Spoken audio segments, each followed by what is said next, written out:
Bago pa man ang summer, makisaya muna tayo sa Panagbanga Festival. Live mula sa Baguio City. Nasa frontline ng balita yan, si Laila Chicadora. Laila, naki-street dance ka na rin ba dyan? Ay nako, Jazz at Nikki, talaga naman na puno ng sayawan at tugtugan ang ika-30 anibersaryo ng Panagbanga Festival dito sa Baguio City. Medyo chilly weather tayo ngayong gabi ha. Siguro mga nasa 19 degrees ngayon. At syempre highlight nga ng Panagbanga ngayong araw ay ang drum and lyre at street dance competition.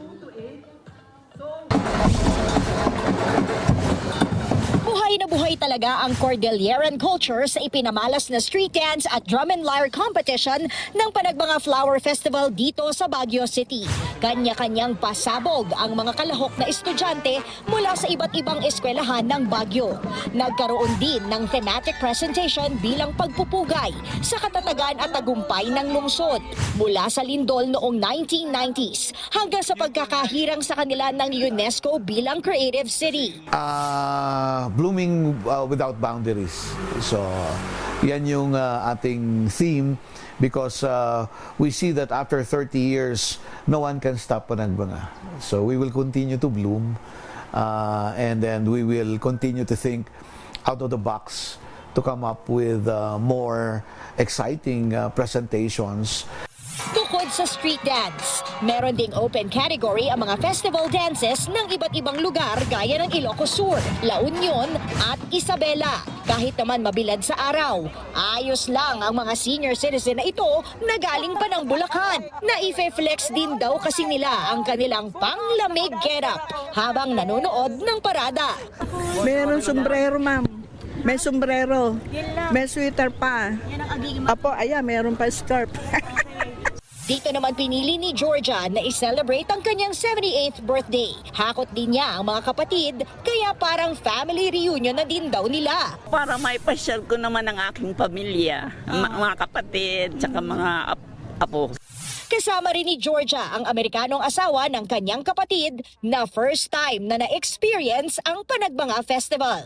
Everybody having a good time. That's what this is all about.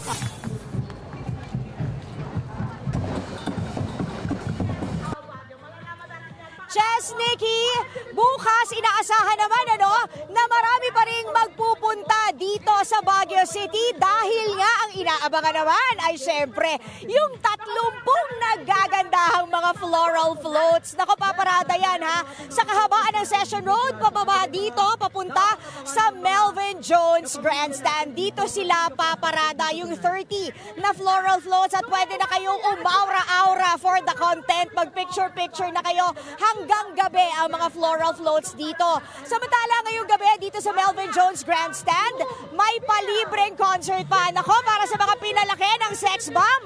At naandito na kayo sa Baguio City. Tara, makinood na tayo. At syempre, pati ang Bloomfields na sikat ngayon dahil nga sa nag-viral na dance step na dance challenge ng Ale ay magpa-perform din. So ano ba, Jess, Nikki, dito na lang kaya kayo mag-anchor. Balik sa inyo sa studio. Laila, siguraduhin mo ilaban mo kami sa sayawan dyan mamaya. Ha? Hindi ka para bumawi. Kung alam ko lang na may pa-concert dyan, hindi na ako pumasok. Pero abangan natin bukas kasi panigurado mas blooming pa si Laila kaysa sa mga bulaklak na makikita natin sa float. Sabayan mo yung float, ha? Oo, maraming salamat, Laila Chicadora. Mga kapatid, Jess De Los Santos po ang inyong kasangga sa paghahatid ng balita para sa may alam at may pakialam. Para sa tuloy-tuloy na makabuluhang balitaan, mag-follow at mag-subscribe na sa social media pages ng News 5.